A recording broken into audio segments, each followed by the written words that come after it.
지금부터는 클래스 컴포넌트를 만들어 지금까지 배운 스테이트와 생명주기 함수를 직접 사용해 보도록 하겠습니다. 먼저 VS 코드로 create react 앱을 이용해 만든 프로젝트를 엽니다. 그리고 화면과 같이 챕터 06이라는 이름으로 폴더를 하나 생성합니다. 그 다음 만든 폴더에 notification.jsx라는 이름의 파일을 새로 만들고 이 코드처럼 notification이라는 이름의 리액트 클래스 컴포넌트를 하나 만듭니다. 이 코드에서 컨스트럭터 부분을 보면 알겠지만 notification 컴포넌트는 스테이트에 아무런 데이터도 가지고 있지 않습니다. notification 컴포넌트를 다 만들었으면 동일한 폴더에 notification list.jsx라는 이름으로 새로운 파일을 하나 만들고 이 코드를 작성해 줍니다. 코드가 조금 길어서 두 페이지에 걸쳐서 보여드리도록 하겠습니다. notification list 컴포넌트는 notification 컴포넌트를 목록 형태로 보여주기 위한 컴포넌트입니다. notification list 컴포넌트에서 우리가 눈여겨봐야 할 곳이 바로 state를 선언하고 사용하는 부분입니다. 처음 생성자에서 notifications라는 이름의 빈 배열을 state에 넣은 것을 볼 수 있습니다. 이처럼 생성자에서는 앞으로 사용할 데이터를 state에 넣어서 초기화합니다. 그리고 클래스 컴포넌트의 생명주기 함수 중 하나인 component did mount 함수에서는 자바스크립트의 set interval 함수를 사용하여 매 1000ms, 즉 1초마다 정해진 작업을 수행하고 있습니다. 이 작업은 미리 만들어둔 알림 데이터 배열인 reserved notifications로부터 알림 데이터를 하나씩 가져와서 state에 있는 notifications 배열에 넣고 업데이트하는 것입니다. 여기에서 주목해서 봐야 할 부분은 state를 업데이트하기 위해서 setState 함수를 사용한다는 것입니다. 앞에서 배운 것처럼 클래스 컴포넌트에서 state를 업데이트하려면 반드시 setState 함수를 사용해야 합니다. 이제 새로 만든 notification list 컴포넌트를 실제 화면에 렌더링하기 위해 index.js 파일을 수정해야 합니다. 화면에 표시된 부분을 참고하여 수정합니다. 수정한 부분은 notification list 컴포넌트를 임포트해서 react dom.render 함수에 넣어주는 코드입니다. 코드 작성이 끝났다면 이제 실제로 리액트 애플리케이션을 실행해 보도록 하겠습니다. VS 코드의 상단 메뉴에서 터미널 뉴 터미널을 눌러 새로운 터미널을 하나 실행시킵니다. 이후 화면처럼 npm start 명령어를 실행합니다. 그러면 잠시 뒤에 웹브라우저의 새 창이 열리면서 로컬호스트 3000번 포트로 접속이 되는 것을 볼 수 있습니다. 처음에는 화면에 아무것도 안 보이다가 매초 알림이 하나씩 추가되는 것을 확인할 수 있습니다. 화면처럼 크롬 개발자 도구를 열어 엘리먼트 탭을 보면 매초 엘리먼트가 하나씩 생기는 것을 확인할 수도 있습니다. 리액트 애플리케이션을 개발할 때에는 크롬 개발자 도구의 엘리먼트 탭을 통해서 확인하는 것보다 리액트를 위해서 별도로 개발된 리액트 디벨로퍼 툴스라는 도구를 이용하는 것이 더 좋습니다. 설치를 위해 화면처럼 구글에서 리액트 디벨로퍼 툴스를 검색합니다. 검색 결과에서 제일 상단에 나오는 링크를 클릭하면 화면과 같이 크롬 웹스토어 화면이 나옵니다.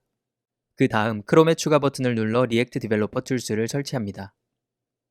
리액트 디벨로퍼 툴스 설치가 완료되면 기존에 우리가 보던 크롬 개발자 도구에 리액트 아이콘 모양으로 컴포넌츠와 프로파일러라는 새로운 탭이 생기게 됩니다. 먼저 컴포넌트 탭을 눌러보면 이 화면처럼 현재 화면에 존재하는 컴포넌트가 트리 형태로 보이며 각 컴포넌트별로 props와 state도 확인할 수 있습니다. 지금 notification list 컴포넌트의 state에는 총 3개의 알림 객체가 들어있는 것을 볼 수 있습니다. 또한 리액트 디벨로퍼 툴스의 프로파일러 탭에서는 컴포넌트들이 렌더링 되는 과정을 기록하여 각 단계별로 살펴볼 수 있습니다. 이 기능을 이용하면 어떤 컴포넌트가 렌더링 되는지, 렌더링 시간이 얼마나 소요되었는지, 그리고 컴포넌트가 왜 다시 렌더링 되었는지 등을 확인할 수 있습니다. 이를 통해 불필요하게 렌더링 되거나 무거운 컴포넌트를 찾아서 최적화함으로써 리액트 애플리케이션의 성능을 향상시킬 수 있습니다.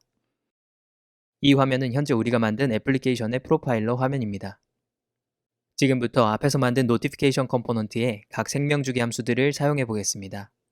먼저 화면과 같이 3가지의 생명주기 함수들이 호출될 경우 콘솔에 로그를 남기도록 코드를 작성합니다. 이 함수들은 각각 컴포넌트가 마운트된 이유, 컴포넌트가 업데이트된 이유, 그리고 컴포넌트가 언마운트 되기 전에 호출될 것입니다. 이후 크롬 개발자 도구에서 콘솔 탭을 확인해 보면 방금 작성한 로그들을 볼 수 있습니다. 하지만 이렇게 하면 로그가 중복되어 구분이 힘듭니다. 로그에 아이디가 함께 나오게 하기 위해 화면처럼 각 알림 객체에 아이디를 넣어줍니다. 그리고 이 화면처럼 노티피케이션 컴포넌트에 전달할 props에 키와 아이디를 추가해 줍니다. 여기서 키는 리액트 엘리먼트를 구분하기 위한 고유의 값인데 맵 함수를 사용할 때에는 필수적으로 들어가야 합니다. 그렇지 않으면 경고 메시지가 출력되는데 이미 눈치를 챈 분들도 있을 거라고 생각합니다. 이 부분에 대해서는 10장에서 자세히 다룰 예정이므로 지금은 넘어가도록 하겠습니다. 이제 노티피케이션 컴포넌트의 로그를 아이디와 함께 출력하도록 화면과 같이 수정합니다. 여기에서 문장을 묶을 때 그냥 따옴표가 아닌 역따옴표를 사용한 것에 유의하시기 바랍니다. 수정한 이후 브라우저에서 콘솔 로그를 다시 확인해 보면 이 화면과 같이 순서대로 로그가 나오는 것을 볼 수 있습니다. 컴포넌트가 마운트 될 때와 업데이트 될 때의 로그가 출력되고 있습니다. 그런데 우리가 사용한 세 가지 생명주기 함수 중에서 컴포넌트 will unmount 함수의 로그가 보이지 않습니다. 그 이유는 모든 컴포넌트가 마운트만 되고 언마운트 되지 않았기 때문입니다. 언마운트 로그를 보기 위해 노티피케이션 리스트 컴포넌트에서 매초 알림을 추가하는 부분에 알림 추가가 모두 끝나면 노티피케이션 스페어를 비우도록 수정해 보겠습니다. 수정한 다음에 다시 브라우저에서 콘솔 로그를 확인해 보시기 바랍니다. 먼저 이 화면처럼 마운트 업데이트 로그가 순서대로 쭉 나오고 그 이후에는 이렇게 모든 컴포넌트에 대해 언마운트 로그가 나오는 것을 볼 수 있습니다.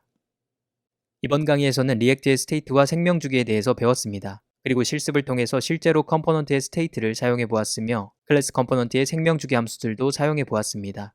스테이트는 컴포넌트 프롭스와 함께 리액트에서 가장 중요한 개념 중 하나이기 때문에 꼭 완벽하게 이해하시길 바랍니다. 생명주기 함수의 경우 지금은 거의 사용하지 않는 클래스 컴포넌트의 기능이기 때문에 꼭 알고 있을 필요는 없습니다. 하지만 리액트 컴포넌트가 생성되어 마운트되고 업데이트를 거쳐서 언마운트 되기까지의 흐름은 여전히 중요한 부분이니 확실히 이해하고 넘어가시기 바랍니다. 다음 강의에서는 리액트의 훅에 대해서 배워보도록 하겠습니다. 지금까지 소프리였습니다. 감사합니다.